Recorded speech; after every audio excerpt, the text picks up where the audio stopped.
Hello and welcome to Future Tech Chat. Every week on Future Chat, we sit down to talk about science and technology, with the discussion centered on a new and exciting topic in one of those two fields. My name is Attrell, and I'm joined, as usual, by my cousin Mike. We're just a couple of tech enthusiasts who love to learn and talk about the latest and greatest science and tech developments. I hope you're excited to join us today while we talk about Google 2.0. We're also extremely fortunate to be joined today by Nicholas Maddox, a man whose loyalty to our cause means he's here even though he's literally halfway through moving. Just a few of the topics we hope to cover this week are: what is Google 2.0? What are the best ways Google is looking to invest its billions of dollars in assets? And where should Google be going next? Join us as we jump headlong into the future of technology. It's going to be a very googly show. All right, guys. How are we doing today? Nick, how are you doing especially? I'm very concerned. What's up? Well, regular viewers will remember that I was sick like 2 weeks ago. I'm sick again. I've got allergies because this is just a thoroughly ridiculous place I live in. Or I'm from, rather. And, yeah, I'm also tired, so I hate everything right now. Did you have coffee? I had 3 coffees today. Okay, so like on the low end. Well, Nick, we're going to change your outlook on this week. This is going to be the highlight of your week. Or it could go horribly wrong. It could go either way. Okay. Don't get his hopes too high. So I was really excited when I think I thought of this last week in the after show, but I'm really excited. I like Google 2.0. I love the project that Google has, in their Project X, which is their original sort of big picture stuff. Projects like Google Glass, projects, I think, like a lot of their big stuff that they work on starts off as a lab or as a project that gets funding either from 20% Time, which is another great program, or through one of these Google X projects. And so hearing that they're thinking even bigger and start going down a whole nother letter in the alphabet to Google Y is just super exciting to me. It's like tacking a zero onto a whole other letter, guys. Yeah. That is the level of innovation that we are looking at right now. See, here's the thing, though, is that they're only one letter away from running out of letters, because they kind of put themselves behind with Google X. So then they start counting backwards to get W. Maybe they wrap around to A once they hit Z. Maybe they just go to Alpha. Oh yeah, Greek. True. Yeah, you can go Greek. Yeah. At this point, though, I feel like with what we're going to talk about with Google Y projects, Google Z would be like the scope of the entire solar system, because they're talking pretty big picture stuff. Even with Google X, they are talking pretty big picture, but Google Y is a whole other level. Yeah. Why don't you introduce a little bit about? Yeah. So we don't necessarily know a ton about it. So beyond what we do know, a lot of what I want this show to be is just speculating about other cool stuff they could do or that they might already be doing, or just big things that Google has done that aren't necessarily part of any project, but that are just really cool and large scale. So speculation cast. I feel like every podcast is just speculation about whatever topic. I was going to say, that seems fairly regular. Stuff, but, So every article I could find about this story linked from a website called theinformation.com. And that site had a paywall, so I didn't read the whole thing. But that being said, all the other articles that wrote about this main article did have that paywall removed, and so they got the whole article and they summarized it, which makes me feel good. That's what they're there for, to take stuff that costs money and make it free. And so, speaking of which, we're always accepting sponsorship funding for this show. So absolutely are. Future Shop, get in touch. So there are two main projects that, and although they're huge projects, so talking about them sort of doesn't do them justice, but the two main projects that Google 2.0 or Google Y is supposedly working on is building. The first one is a model city. So we'll start there and just discuss what kind of stuff could go into a Google model city, or what kind of stuff do you imagine that a Google model city would contain. And I'll start by saying Google Fiber is obviously a must. the entire city will be wired so that every home has Google Fiber straight to the actual, what do they call it? Fiber to the home, I think, is the term, where the fiber optic cable actually goes all the way right into the, like the entire way is fiber. Which, again, getting I think they said it's a gigabit connection that you get with fiber with like the 3 or 4 cities that have it now in the States. Yeah. What do you what would you guys do with gigabit internet connection? I would download all the things. Literally download your own copy of the internet. Yeah. And just have an offline copy. Yeah. I would have much less lag in this connection right now. As well. Yeah, Belleville is not exactly known for their internet connections. They're not known for much. We're pretty much leading the way in teen pregnancy and serial killers right now. I'm not making it up. No, you're not. All right, so Nick has very small dreams when it comes to fiber optic connection, but you would improve the entire city of Belleville, probably doesn't have a gigabit connection, and so you're just taking a very small piece of this right now.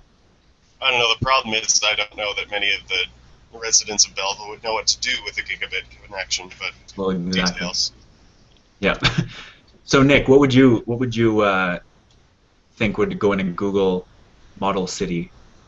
Smart grid.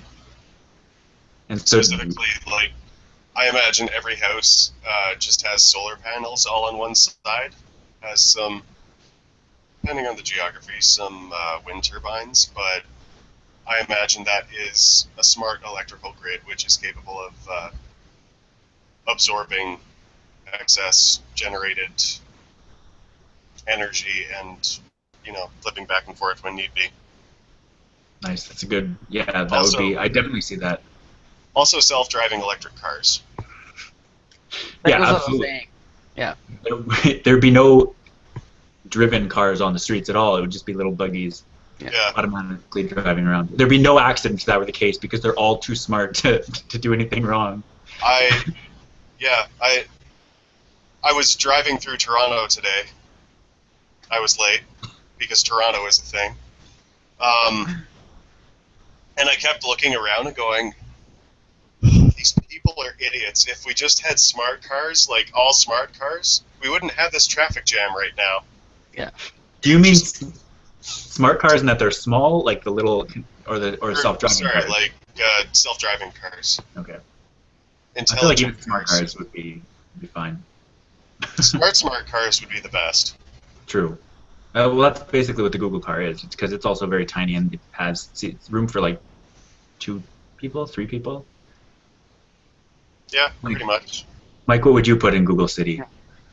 I think related to the smart grid system, I think if there's ever an opportunity to do a proof of concept of solar freaking roadways, that would be that place. Yes! When you're starting from scratch without existing infrastructure, then it's like, by all means, put in your solar freaking roadways and see how they do. So I think that would be worth a shot, trying that out.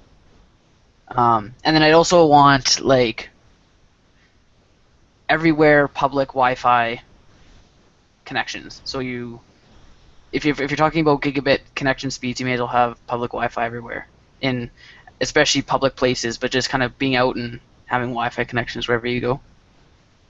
Nice, that's a good one. Yeah.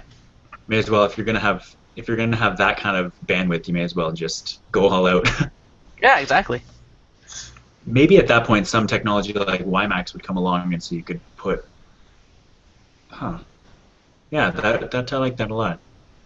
You could have just not necessarily have to have routers every 100 feet or something, but you could have sort of blanket coverage with Wi-Fi. Mm-hmm. That's another one of the Google X projects that everyone was talking about last year, the balloon internet. Maybe they could just deploy some balloons. Yeah, there you go. Another thing I think that would go in a Google city would be hybrid buses for sure. Like there'd be a lot of public transit. I know that Google is obviously really big on mass transportation because there's a whole big thing in San Francisco and that area, Silicon Valley, where people are protesting these effete bus, like Google buses, which really, that doesn't sound that classy. It sounds like a normal sort of commute, but so everything would be, I mean, obviously the buses would be wired up to, like, their location would be online and everything, like there are, like, already exists here, but I'm trying to think of ways that the existing public transit systems that are good and are wired, like, that are smart, how that could be improved. Mm-hmm. It would be interesting to know, like, actually, one of the other parts of Google 2.0 was that Larry Page wanted to do location tracking down to, like, inches. So, like, you would know, not just within, usually it's about 10 meters or so, up to maybe 50 feet. I don't know why I switched units there. But, like, location tracking with cellular or with GPS is good, but it's not great. It would tell you, like, if you were in an open field, you'd be able to see a person if you tracked their location, but if they're, like, in a house, you wouldn't necessarily know which house they're in. Mm-hmm. So it'd be cool to have, like, bus location tracking down to the inch, or down to, like, within 10 feet or something, the length of a bus. And I imagine that if you had Google Fiber hooked up to the entire city, there'd be no latency at all in a transit app that was servicing that, and so it would also keep updated. Like, right now, if you're tracking your own location, or if you're doing navigation with GPS on your phone, it'll keep up with you. But it'd be cool to be able to watch a bus literally move down the highway or down whatever road. Mm-hmm. They had a version of that in London, actually. You could get an app that would show you, like, I mean, it wasn't down to the inch by any means, but live updates on where it is through the street, basically. Yeah. Pretty cool. The Calgary one has that too now. They're putting GPS on other buses so that it announces to you when you get to certain stops, and you can log on to the whatever app that logs into that database of GPS, I guess, yeah, that they can pull that GPS data off, and you can look to see where your bus is. Cool. Yeah.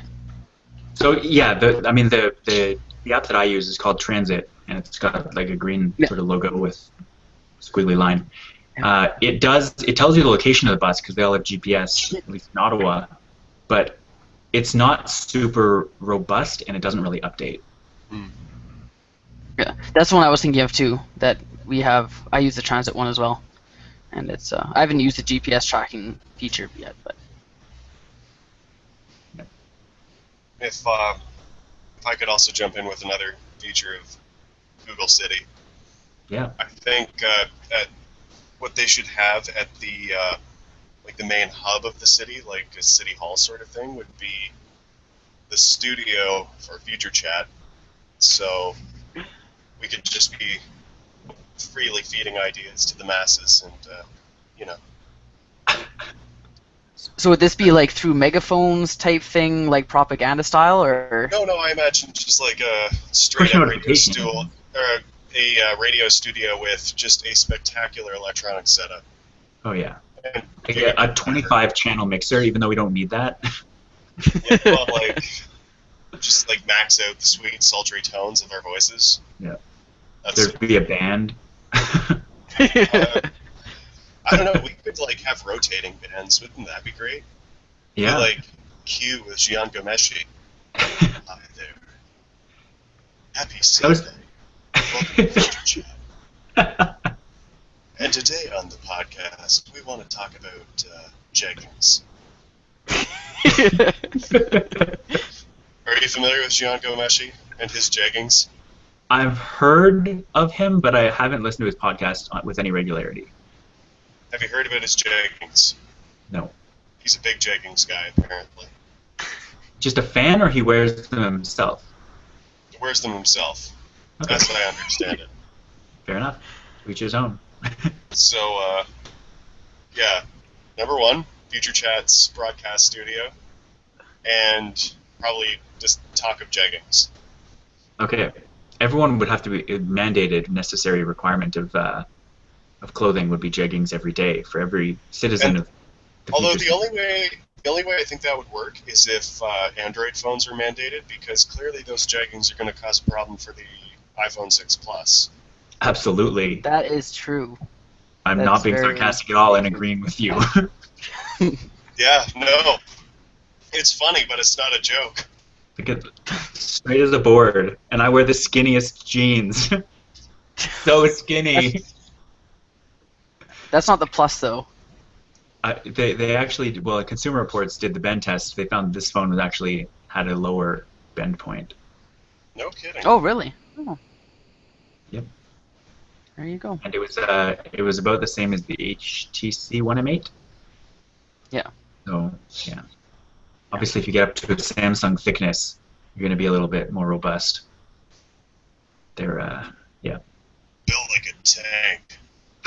Yeah, they call it a feature, but it's not really. So, Mike, you had another. That's the gaff, not the thickness. But no, I think it'd be cool because I hear a lot recently, but I'm sure it's been working on for a while. But the augmented reality progress that's being made with the Google Glass technology, and how now they're working quite diligently on contextual notification / information pop-up type thing. So if you look at a movie poster, it gives you like a trailer for it kind of thing, or it offers you a trailer for it, I should say. So I think you'd kind of have a similar thing in a Google City where everyone has their standard issue Google Glass, and just wherever you look, it kind of gives, like, if you look at a bus stop, it gives you like a list of bus times, or if you look at, I don't know, a restaurant, it gives you like Yelp reviews or that kind of thing, right? Like, I think it'd be kind of cool to have that type of technology where it can recognize everything in the city and give you information on whatever it is you're looking at. That'd be spectacular. Well, the problem that I see with that, and it's not necessarily a big problem because it's just a matter of iterating Google Glass, but actually, side note, before I talk too much about that, Google Glass finally got through the Canadian Communications Commission. I don't know what the acronym is. So they're probably going to start selling it in Canada soon. But I haven't worn it. But when I see it, like it's a tiny square in the side corner of your vision, which wouldn't necessarily, like, it wouldn't give you an overlay. It's sort of out of the way. What I would want is something that when I wanted it, or when I didn't want it, it would be transparent. But when I wanted it, it would sort of overlay everything. What about like a HUD? Yeah, I was gonna say, yeah, like heads-up display, yeah. I could just walk around with an Oculus Rift with a camera on the front. Yeah. Or an Iron Man suit. I mean, that would work. That would be fine too. Or at least the Iron Man helmet. Rob, with his reasonable expectations. Well, when they did the, and I don't know if you guys watched Iron Man 3, but I watched it several times. Was that the one with all the robots? Yeah. Most of the movie, he's not actually in the suit when he's doing stuff, and he's just got the, like, it's sort of Google Glass type thing, but he's still controlling them, and they show his face, and he's got the same display, so obviously the technology is there. It just needs to be engineered. Yeah. I remember that tripped me out so much in the movie, because they showed him like controlling the suit, and then the suit got like run over or something. I'm like, oh my god, he died! And then it like went to him like out of the suit. I'm like, whoa, crazy. Yeah, like I feel like that, just in a complete tangent, I feel like that is a very bad feature. Like, this most updated suit just falls apart at the slightest inclination. Yeah. Maybe that's why I wasn't wearing it at this time. Yeah, he picked that suit specifically for this movie because it was going to get destroyed a lot. Yeah. So, and can you think of any interesting feature? I thought, was it, now I'm getting confused. Is it Apple or Google who bought Nest? Google. Okay, good. That was what I had in my mind. But for some reason, I was like, Nest is like prominent in the Apple Store, maybe. What's Nest? Yeah, and so Smart I feel like app? every home would be equipped with Nest Protect, which is the carbon monoxide detector / thermometer or thermostat. Oh. Oh man, I want a Nest Protect so bad. I got all this carbon monoxide in my house, and I don't know how much there is. Probably not very much because I'm still okay, but. Rob, do you not have any friends in the analytical department? There's a carbon monoxide detector in my house. It's just not wired up to my phone. No, like, just get a syringe, fill it with air, and take it in. I'm sure you can run the GC. You Scott, that's how you would figure it out. Sharon Curtis, if you were listening, is if you're... please, I need a test. I think the purpose is if your gas furnace starts steeping carbon monoxide, and then... It's a good thing that we don't have a gas furnace. Use water heating. Yeah. But this sort of gets me thinking into the Google product thing. Every TV would have, what is it? Is it Google TV or Chrome TV or Android TV, that the platform that they announced? It's sort of like Chromecast but built in.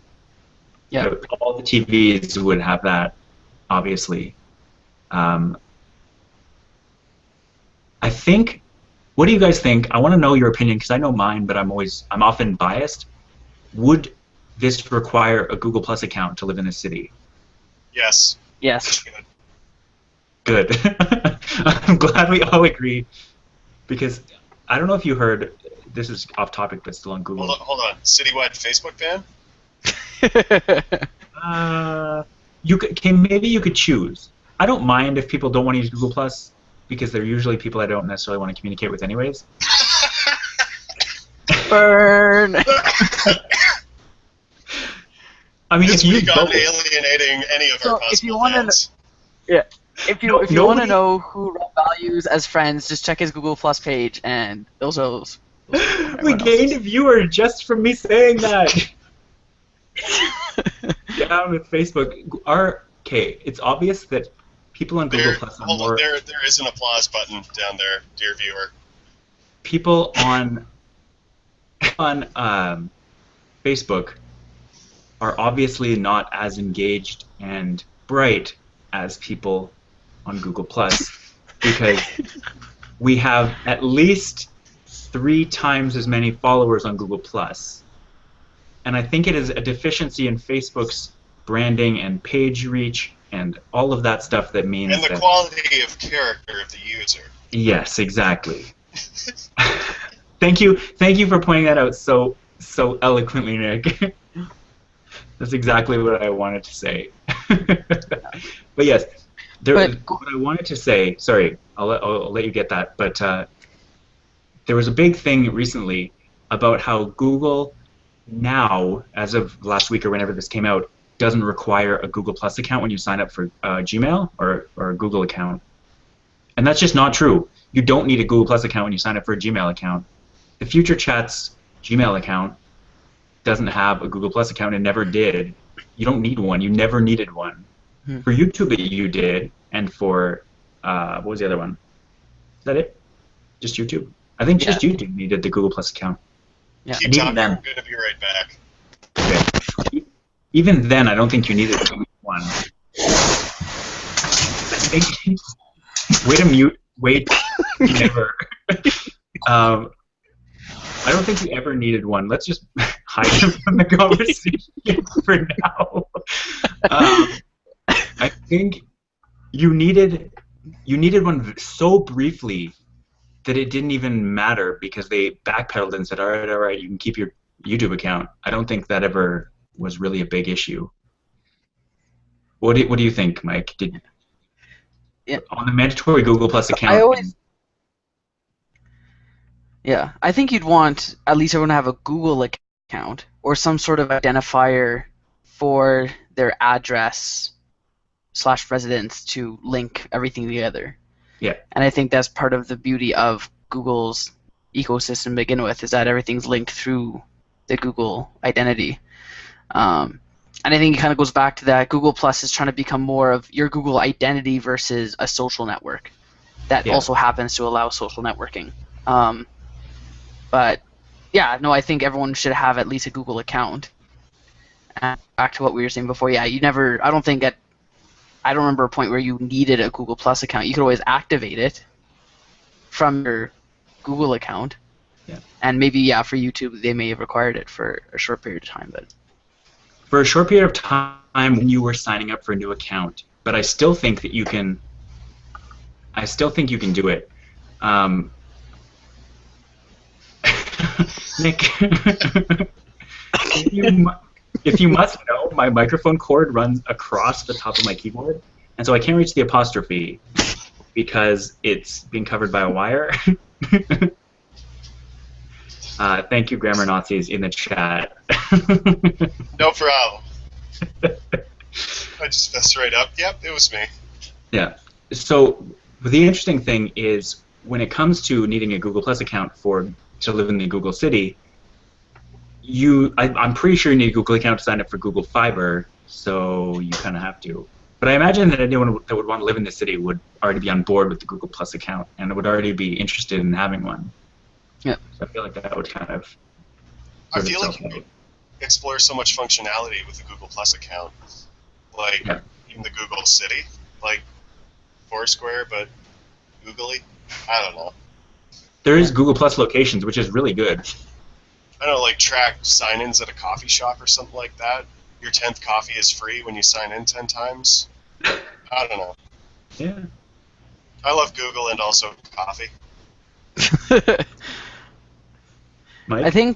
I think you definitely want a biometric identifier system for not only linking to your Google account, because in the future you're not going to have passwords, you're going to have some other form of security. And then I think with the, say like credit card type system, it'll all be linked through, like a thumbprint or iScan or something like that. At all your vendors, you'd have some sort of way to bill your bill through that. Yeah, yeah. Retinal scanning would be fantastic. Mm-hmm. I'm Retinal forever scanning would be hurting cool. myself and screwing up my fingerprints. Yeah. Yeah. The interesting thing about that on fingerprints, and I made a video about my 5S not registering my fingerprint. The iPhone 6 has been perfect. So they made huge improvements for Touch ID because my fingerprints are notoriously terrible. And they're it's fine. So I'm pretty happy. The only problem I think you'd run into with like a retinal scanner or something like that is if you're crying. It's like, why can't I buy anything today? They're like, we can't scan your retina. Oh God, it's getting worse. The other interesting thing that maybe we could talk about is I've been thinking a lot recently about biometrics since this Touch ID thing, and I started to think what's a good way to like show that you're you by some thing that is uniquely you, but that also can't be copied. And it's really tough. And obviously, I think if we get like a DNA tester that works instantly, you could still just take a piece of someone and it would have their DNA. So I was thinking, because there's a whole thing about Hey Siri when iOS 8 came out, that people would be listening to podcasts or listening to something, and the podcast would say Hey Siri because they're talking about this functionality, and a bunch of people's iPhones would light up. And one show that I listened to actually, apparently they almost managed to send text messages to people's mothers because they dictated what you would say to send a text message, and with the amount of breaks and stuff. And apparently they were really close, and people were watching and had to cancel it to make sure it didn't actually go out. Yeah. And so I started thinking about better ways to do that, and because a voice print is something that's easy to copy if you have a high quality recording of someone. If you had to say maybe a specific phrase in a specific voice, it would be hard. But then again, you sort of get back to the same thing where someone would just have to hear you saying it and record it, and then they would have it. So it's tough. It actually takes you into a virtual reality, and then asks you to give away your deepest, darkest secret. It's like, yes, I'll never tell anyone my password because no one can ever know. Is there a better way? I can't. I don't actually think so. Because if you get to a point where you have an impenetrable login system, if you're gone or whatever, if you're gone or if it's thumbprints or whatever, if it's a really, really good thumbprint that only works with a live finger, if you die, nobody can get in. So what's a better system? What can we possibly do that could completely replace the password with a biometric scanner of some kind. Is Other there than anything? virtual reality deepest, darkest secret? But again, then you have to reveal. Like, would you do it through brainwaves? Would you have to reveal it through a brainwave every time? I assume brainwaves. Like, think about your deepest, darkest secret every day when you're logging. For whatever reason, I assume when you're in virtual reality, you're paralyzed for whatever reason, so you wouldn't actually like say it. You just dream it. So we're thinking some pretty advanced technology here. We're thinking brainwave readers. This is future chat. We discuss the future. True. So like 2050 or so, we probably have that. 2100 latest. Okay, that's fair. Bold predictions. Let's move on, because we've talked about the model city, and another aspect of Google 2.0 is the concept of redesigning or building their Google airport, just an airport that's designed by the principles of Google engineers and the best minds of Google. And I assume that would go alongside or right next to the Google City, or be incorporated into the Google City. If you're building it all at once and it turns out that's the best way to do it, then why not? So maybe we'll do this again. What do you guys think would be a cool feature of an airport that is sort of googly? Self-driving planes. That's already a thing. We don't need to do that. They can't take off and land. They absolutely can take off and land. Can they actually? You put someone in there to make people feel better, just like trains, like light rail trains. But yeah, they can absolutely fly themselves. It's probably safer to have a computer flying it than it is to have a person. Yeah. People are idiots. Yeah. At least in the, and this is the hard thing. Another hard thing that is facing Google. Phrasing. All right, sorry. Another thing that is facing Google is the fact that when you have human error, it's understood. Like humans make mistakes. We know that there are car accidents, there are plane accidents, there are train accidents that are caused by human error. But when you have a computer that's making these quote-unquote decisions, there's no human that's at fault. Like, who do you blame? The engineer that programmed it? If there's a plane crash because some algorithm caused it to do something slightly wrong and then it crashed, like who do you blame for that? Who gets sued? What happens? It's kind of weird. Design the algorithm. Yeah. If the plane gets put into an infinite loop of coasting over New York City, the only person to blame would be the programmer. How else do you? They left like a broken piece of their code, like. No, but what it no. That's not what I'm trying to say. I'm trying to say, obviously, those kinds of bugs would be the designer's fault. But what if there was a breeze or something, and like you hit an edge case that years of testing, like 100 years of testing never found, and you can't, like the plane can't cope, can't react in time or in the proper way to right itself or save itself or whatever the case may be. Can you really, like, what if the designer's dead? Do you sue the company that he worked for? Like, how can you possibly handle that? Yeah. Or like, if it's,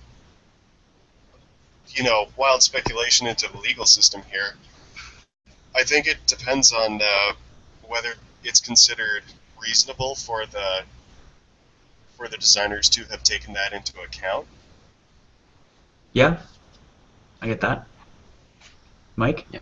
I think with every risk analysis is obviously like a huge thing in corporate Earth. So, like to say, it's an edge probability, like the point is it's still a probability. There's still a chance that anything realistically could happen.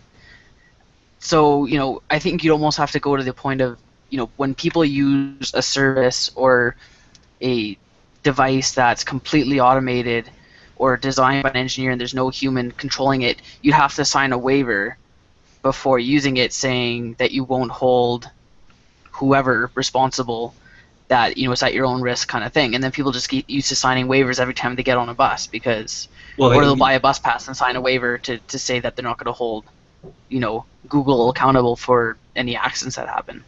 It's actually included in like the Google Plus terms of service. Yeah, exactly. Don't do that, Google. If you're thinking about it, don't. No, it's in their core imprimatur. They can't be evil. There's no way they could. It's sort of like we've all gotten used to just not even reading the end user license agreements for software. Yeah. You just sort of blindly, if you have to scroll to the bottom, you scroll to the bottom and then click OK, or you just click OK. Yeah. Because and there's actually, I think there's legal precedent now that if there's legalese in that document and you didn't read it and you just blindly signed, you're still not culpable for it. Because we know we're that lazy a society that you can't, like, those terms that are in this legally binding thing aren't legally binding anymore because it's not reasonable to expect people to read all that, which I think is hilarious.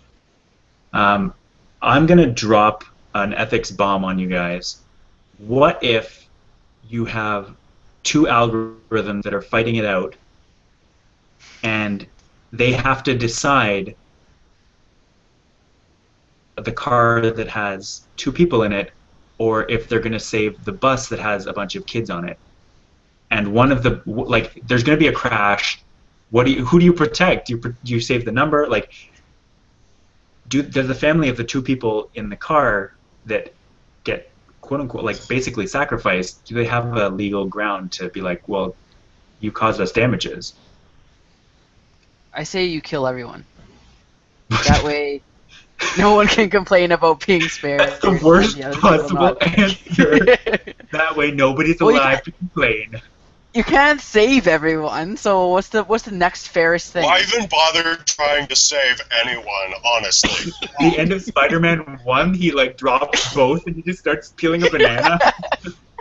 Alright, well... If the concern is people complaining about not being saved and instead of a busload of kids being saved, it's like, fine, we'll let everyone die. You know, it's like you can't win. If there's an imminent crash detected on two cars simultaneously, they both just deactivate. I think... What? How would that happen, Rob? Let's say there's like two cars. Let's put it on a precarious. It's like a Google car and an Apple bus, and they just have this like adversarial relationship. No. There are two. There's a Google car and a Google bus, and they're driving on. Let's for the sake of this argument, they're on a cliff, like on a regular highway that borders a cliff. No. That's and then no, Nick. That's a perfectly reasonable situation. Is it ever? It happens in every movie ever, especially Bond movies. Well, yeah, and movies are based on real life, so... So continue. Yeah. So they're on a cliff. It's a very sturdy rail. It's good. Up to standard and everything. Right. There are, let's say, less than ideal conditions. There may be ice on the road, or an oil slick. Something that the algorithm, there's no way the algorithm could have known about. And so the car, or the car goes sliding across into the other lane. And there's no way the other car could have predicted the slide, and so the collision's imminent when it's too late to do anything about it. And does the car, if the car can steer out of the crash in the way that it protects its passengers, but sacrifices, like, it's a tough thing to put into words because you have to sort of infer that software is advanced enough to know how to get out of the situation enough to save one group, but know that the moral implication is the other group is not going to be saved. So you have to pretend it's advanced, but not so advanced that it could just be like, no, it's fine. So in that middle world where it is advanced enough to have to decide if it's going to save this one car or the bus that is being put into harm's way, what do you do? That's the argument, basically. So, Mike, did you have anything to say on that? I'll let you give your take on it. No, I think what you're asking is very closely related to a psychological problem, and I think it's called like the fat man or something like that. And the idea is that you're coming up to a train junction, but the rail lines need to be switched or something like that, and they're not, so a train is hurtling down the tracks and everyone's going to die. Mhm. But you're on top of an overpass, and there's a very, very, very fat man in your way, such that in the scope of this problem, if you push that fat man onto the tracks, he will die. He'll be hit by the train, but he will stop the train and save everybody on board. I've heard I've heard a much less morbid version of this, where there's a track switch, and you see that it's careening towards 5 people, and there are 5 people on the tracks, and on the other switch that it could go to, there's 1 person. And well, there are a lot of variations to the problem. Yeah. But like most people would agree that yes, you should sacrifice 1 to save many. But when you ask them, would you push that fat man to his death? A lot of people will say, well, no, because it'd be murdering someone. But what's interesting is the more levels of abstraction you add. So, like, if you can pull a lever to release a trap door to have the fat man fall to his death, more people will do it. Interesting. Because they're not actually like shoving him; they're just pulling a switch. So, like at the start of an OK Go video, you you just flick a nickel or something across a space. If it's the start of an OK Go commercial, most people would just kill the fat man just to see the, what do you call that machine? The Goldberg machine. The Rube Goldberg machine. Did you guys know? Wouldn't you kill a fat man to watch a Rube Goldberg machine, Rob? Especially if it was going to save many. Well, eventually, I mean, there's 4 minutes of entertainment first. And then there was a guy in first year. I TA'd a guy named Ruben Goldberg, and he was my best friend for those lab sessions. His name is literally Rube Goldberg. It was so cool. Yeah, it's pretty awesome. But anyways. Yeah, like it's hard for people to make that choice. So how do you say an algorithm makes that choice? Well, exactly, and the algorithm would have to be programmed. In those cases, it would have to be programmed to either save the 1 or save the 5. You can't have like what is the net contribution to society of the 5 versus the 1? Like you can't do that. Okay. Here's a better option than killing everyone. Okay. How about you let it be in the hands of chance. So between the 2 vehicles hurtling towards each other, they do some sort of random choosing algorithm, and then whatever one wins, that one is saved. And then you can't complain because, like, well, lost that one. Better luck next time, I guess. I don't know. Heads or tails, right?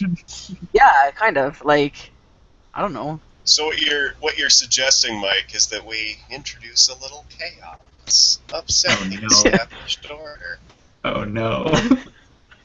What if you put the railroad switch halfway in between so that the train jumped the tracks and only the conductor died?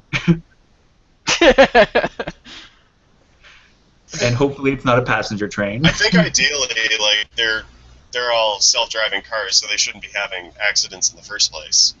True. We're switching back and forth from train to car here. And we're on a tangent from airports. So are there any other interesting things about airports that you think might do for a redesign or an update? Or again, I think we could have blanket Wi-Fi there. I think better than current airport Wi-Fi. How about every plane, every flight has a luggage plane and a passenger plane, so that all your luggage gets loaded on, all your people get loaded on, so you're not waiting for luggage to get loaded, you're not waiting in the terminal for your luggage to come off. Like, it's all just, your luggage gets sent off and you go on your plane and it's there when you get there. I like that. In theory, you could have a luggage plane go faster than a passenger plane. That seems expensive, though. Unless you're doing the luggage for several flights. Yeah, kind of like a delivery route. Okay, yeah. The logistics of that seem like something Google might be able to handle, but I don't know. That's If people are okay with their luggage arriving like within a couple hours of their arrival, but then Because if there's but then nothing like, but see, the luggage gets delivered by drones once it gets to the location. Oh. So you're not actually hanging around the airport. It gets delivered to the location that you're going to be staying at. Now, do you How about pay that? for this feature, or do you get a discount if you use this feature? It's part of the property taxes of living in Google City. oh, okay. But there's no destination. How would every airport need to be involved in this? Every airport Google flew to. No, just Google. No, no, you're wrong. No, not an issue. Nope.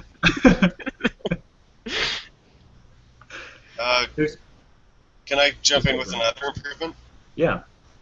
I think if you could integrate Google Glass with, what gate and things like that you need to go to. It definitely already is. Just like if you could see like a superimposed green arrow for where you need to go. That's in the advertisement for Google Glass. Oh, is it actually? What if you say, like, all of a sudden, once in a blue moon it might happen due to weather, but your flight's delayed, and then you're like, okay, Google, I need a drink. Like, Oh. and that could be facilitated in the airport. Via drones or? No, wait. Booze drones, drunkening drones. Are you saying that we should have bars in airports? I'm saying that we should have, like, liquor delivered to the gate when you realize that that your flight's been delayed. Because we could all use a drink when that happens. That's true. I feel maybe we could talk just about how Google could bring down the cost of, I don't know what it is that makes imported beer so expensive at an airport, because that's the first place it goes. When it arrives in Ottawa, it comes through the airport. Why is it so expensive? Do they ship beer via air, though? Oh, they ship beer via air. How else are they going to get it here? I don't know Cargo why that was so ship? slurred. I was going to say, like, cargo ship and then freight rail. Yeah, that'd be my guess. It's all shaken up. Well, you don't open it right away. Does it boat overseas? I would assume so. That sounds horrible. A lot Oh. of stuff gets shipped Oh, wait, no. overseas. I know things about beer. Surprising no one. No, it's usually licensed within the country or the continent. Especially now that everything's owned by like a handful of corporations. So like InBev will cross-license their products. So examples, say like Molson Coors. Now I think all the Molson factories are capable of brewing Coors Light in their factories, so you have a closer supply to market. Interesting. So you don't actually have to transport it all that far. Is that the case for all imported beers? Because that would just mean nothing's really imported, per se.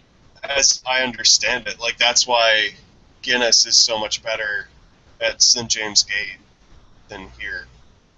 So, doesn't every bottle or can or whatever of Guinness say brewed in Dublin? Mm-hmm.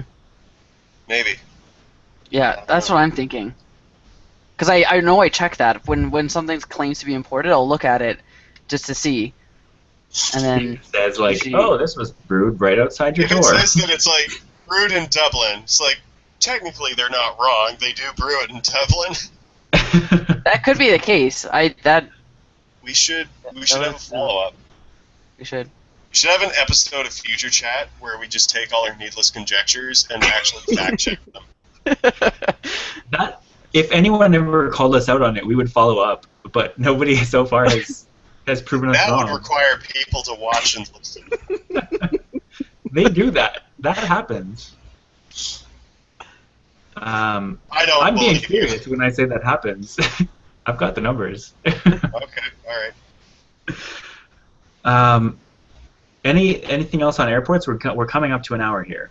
Google would have a brewery at the airport. Ooh. Bruegel. Goo-brew! That's worse. Beergle. Beer goggles glass. No.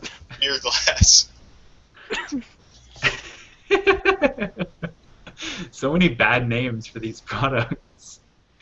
Oh, the other thing they should have is the actual, like, coffee thing they did as an April Fool's this year. What do they call that? Probably just Google coffee. I didn't really pay attention because I don't drink coffee. They had, like, a coffee spout in every home. Oh, yeah. Was it, like, on the front of the fridge, or was it just, like, came out of the countertop? It came out, like, right beside the like, fiber optic uplink. Oh. Literally coffee to the home. Did you not see this? It was, like, the greatest April Fool's thing this year. I saw it, but I didn't care because I don't drink coffee, so I wasn't in on the joke. Like, wouldn't it be great? No, I really wouldn't. I wouldn't care. Rob, you know what? I would like to hear more of your thoughts on this, and I've been perfectly clear about that. I know. I'm aware, Nick. You are the best person alive, and so... No! You should save this for Ask Rob number 3. I know. I'm going to address your question. Don't worry. I will address both of your questions. But both I know you're actually going to answer mine. Both of your questions. What was my second one? You asked me something about a babby. I don't know. Oh, you already answered that one. You answered that in the first episode. I know. In the 0th episode. Yeah, it was pre-answered. Yeah. Is there anything else on airports here? Because those are the two main Google Y projects. Yeah. Honestly, I didn't think there's anything about airports that was worthy of that much focus and investment. I think there's a lot you could do with sort of narrowing the number of gates or the number of just terminals in airports. Like Ottawa has an international airport. Sorry? Self-driving golf carts to, like, ferry people around. That'd be cool. I think it'd be great. Yeah, but so Ottawa's airport only has like 25 to 30 gates, and it's an international airport. It does lots of business, but there are airports that, I mean, obviously they are bigger hubs, but they just have these sprawling campuses with like 5 terminals, and there are monorails to get around. I just feel like you could, in terms of efficiency, you could plan to do the same work with fewer gates. Yeah. So like all gates would be full almost all the time. Well, see, Google just needs to contract out its employees to these airports to kind of do some sort of consulting on their logistics, and then once anyone who has some familiarity with optimization of flow and that kind of thing, they'd be like, what are you guys doing? And then they'd be the one to focus on optimizing that. I don't think you need to invest a bunch of money into developing a new airport. I guess. So like just apply Kaizen 5S kind of philosophy you're saying, Mike? What's that? Kaizen or 5S apply to the airports, not necessarily just Google, or? Just people who know what they're doing look at it. But like, do Google employees know airports? Apparently, they're looking at it right now. So no, but I feel like they should build a model one first to make sure they get it. And then you don't need to reinvent the airport, though. Just have someone look at the logistics. I don't know. I guess it doesn't have to be large scale. I guess you could look at it in sort of bite-sized pieces. Just like get it done. Just get it done. Well, it's like how who is it? Southwest. They have the choose your own seat boarding, and they have like you just go and pick a seat. Like you don't have pre-assigned boarding, and that's apparently the optimal way to board a plane in the least amount of time. You do it randomly, yeah. Yeah. So it's like just something small like that, and that saved them however millions of dollars in wasted time and delays. So it was like, I don't know, small things like that. Yeah. Okay. Should we do is it after show time? Should we talk about the future of Google a bit for after? Let's do it. Comfortable with that? All right. Thanks for tuning in this week to Future Chat. You can subscribe to us on YouTube. You can follow us on Twitter. There's no real point in liking us on Facebook, but go ahead if you want. You'll see like 10% of our posts. Basically, we put everything that we do up there, but nobody really cares about it because Facebook is the worst. And yeah, anything else you guys want to add last minute? I feel like I covered most of it, right? This episode of Future Chat not sponsored by Facebook. Not at all. What's the opposite of sponsored? Like, they're going to buy us out, a la Bill Gates and The Simpsons. All right, show's over. Mute it up. Bye. Bye, everyone. Thank you, everybody, for tuning in to episode number 24 of Future Tech Chat. We really enjoyed having you here, and look forward to seeing you next week for Future Side Chat.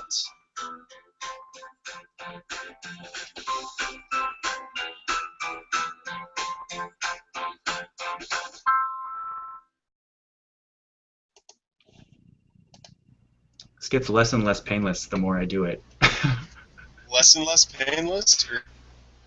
Did that seem more seamless than last time? I know the time before that was terrible, but... Is it improving, or is it staying the exact same? Are we talking about just the transition, or what? The transition, because the first time I did it, there was about like 3 or 4 seconds of black, and it just was... I think Nick's audio cut out really quickly. Nick's audio cut out? I don't know, he said bye, but it was like bye. And then it... Oh, I actually clicked it. Yeah. Yeah.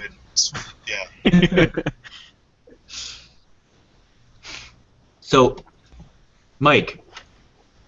Yes. Most of your notes here are going to go in the after show because we didn't get around in the first hour talking about Google's investment and what else they should do. And so, by all means, what do you think?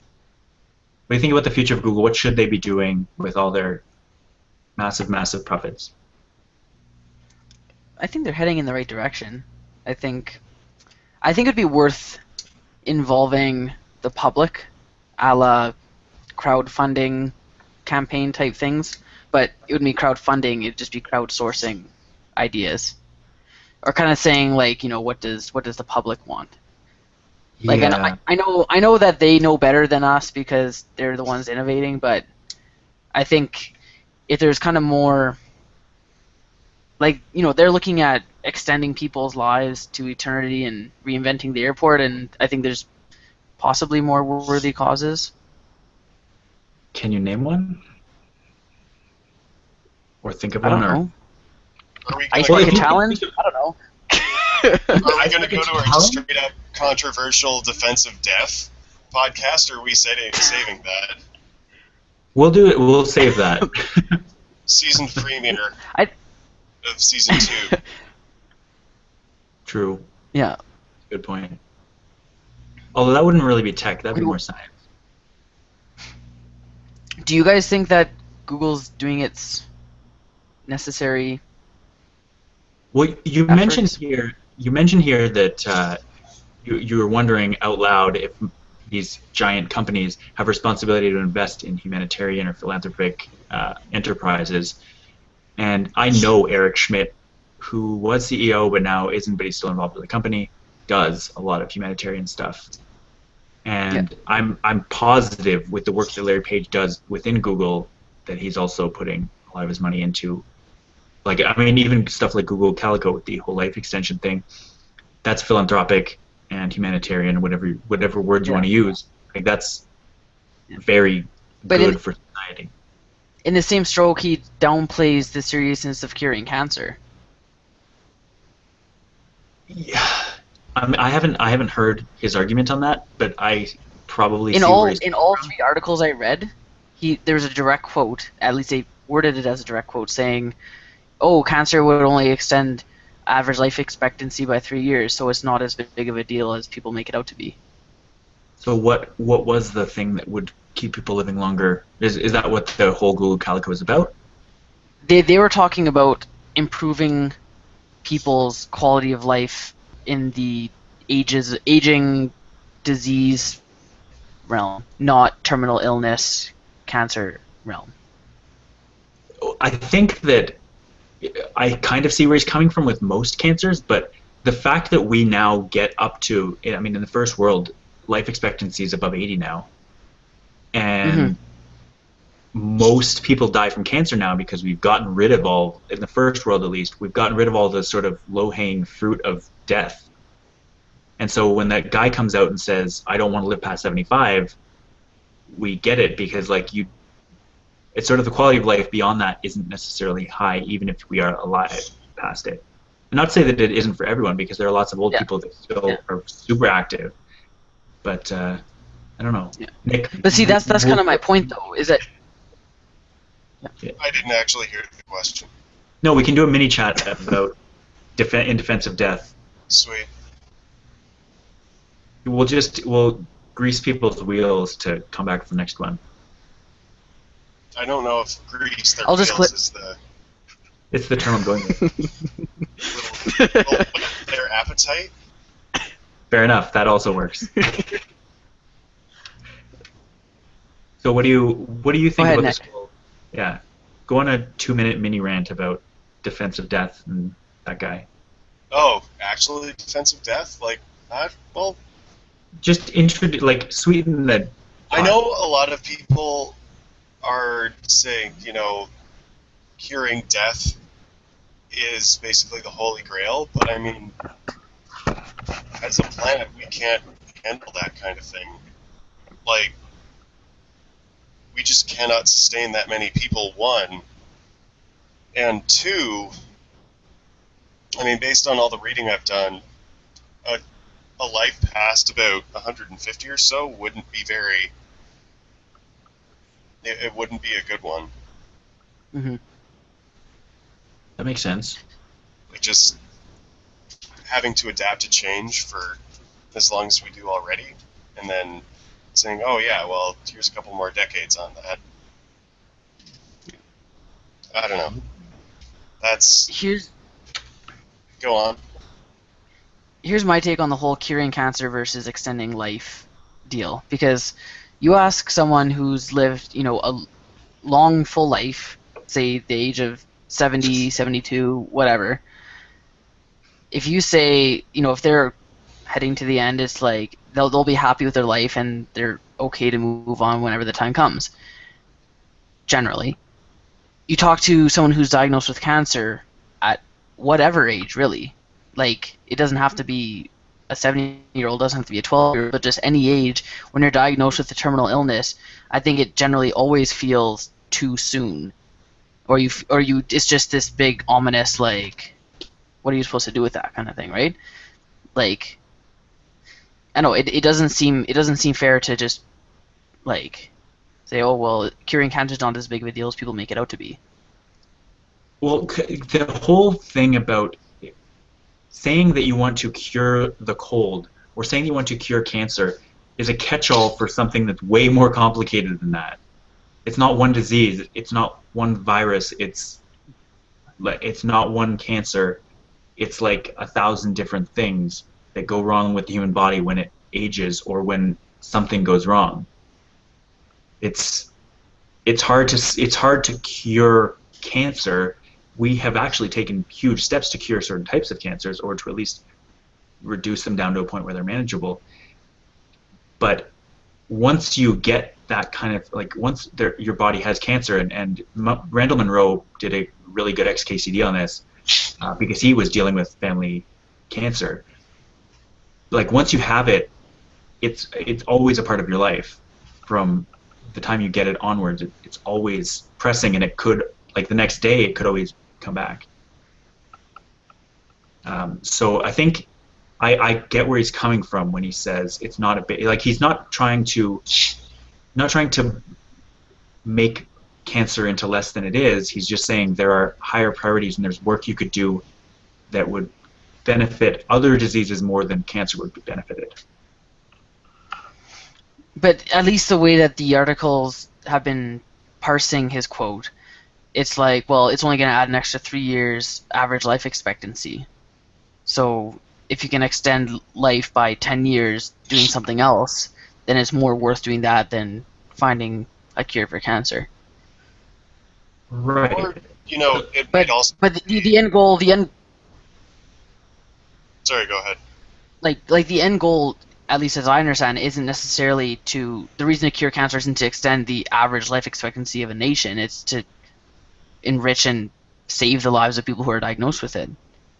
Would you... Because I know there are... when they're examining whether or not to do medical procedures, they will base it on the quality of life years. Yep. So they'll say what's their quality of life going to be after this procedure, and then what's their expected, extension of life kind of thing, versus if they just don't have it. And Yep. Maybe we'd be better to focus on increasing quality of life years over just the years themselves. Is that what you're trying to get at, Mike? I'm saying when, a 15-year-old is diagnosed with terminal cancer, then you'd want to save that life more than an 80-year-old who wants to live 10 more years. Yeah. Just because he can. So I think what Larry Page is trying to get at, and I don't want to put words in his mouth, but maybe this is my take on the whole topic, is that cancer is a disease that, if you can cure it, will come back to get you again in approximately, on average, for a whole country, 3 years. Whereas there are diseases that you can completely eradicate that would, on average, extend your life a lot longer because they're not as much of death sentences, or at least death sort of pre-sentences, as cancer. So I think the overall group health benefits of curing other diseases that maybe either affect younger people more, like they affect people of all ages the same, or like when you're talking about averages, it's very important to consider that the country he's talking about is 300 million people.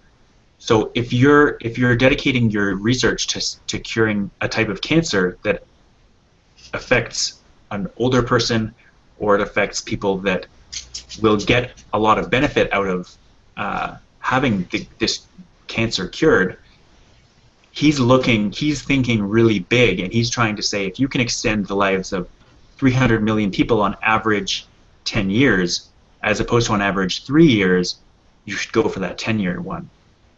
Okay. I guess maybe, yeah, if it's people who aren't in their last 10 years of life and they're just extending it further, if it just happens to average out in the way that you're describing, then yeah, maybe that's the way he meant it. Right, because I think that 10 years, I mean, you can split this up however you want, but 10 years for a 30-year-old means a lot more than 10 years to an 80-year-old would. Right, that's kind of exactly what I'm saying. Yeah. So I think that it's very easy to spend hours talking about this, so maybe we should have an episode about it. And we've talked about doing it as well, so maybe we will have an episode. If not, we could talk about it with medicine. Yeah, we've wanted to do an episode on medicine for a while. We've wanted to do an episode on this for a couple weeks. Yeah. So got lots of fodder for another chat. But maybe we should stop it tonight. Get to bed. This is a special episode, and it's compressed time frame. Sound good? Yeah, we're gonna shoot for an hour and a quarter rather than an hour and a half. Exactly. That's perfect. It always pains me to do this because there's someone watching who's coming in and out. Although if it's Kaya waiting for you to be done, then it's only quarter to 8 for us, so we still got time. Yeah, that's true. If I may, oh yeah, for her it's quarter to 8. Yeah. I also may briefly point out, maybe you can go back and rewatch this. You'll notice I was petting the dog for a while just now. After I put her down, in the background you can see my door opening and closing. That's her, like, using her nose to open and close the door. That's funny. I did see that previously at one point. That's, if you saw the door move, that was her, like, coming in and out during the episode. All right, so Nick, there's a chance you might not be here next week. It's entirely probable that I won't be here next week. if not for the next couple of weeks. And we wish you well if you are not here, and we look forward to you completing your move out west. Oh, wait. I forgot which week next week was. We'll have to figure out what we're going to do Thanksgiving if we're going to... Maybe we'll take a week off. Maybe. Yeah. It's the end of If season you 1. want to take a week off, like, the week after would be great for me to take off. But, you know, we'll talk. All right. Well, in that case, we'll see you guys in 1 to 2 weeks. Sounds good. All right. Toodaloo. See you guys. All right. See you guys.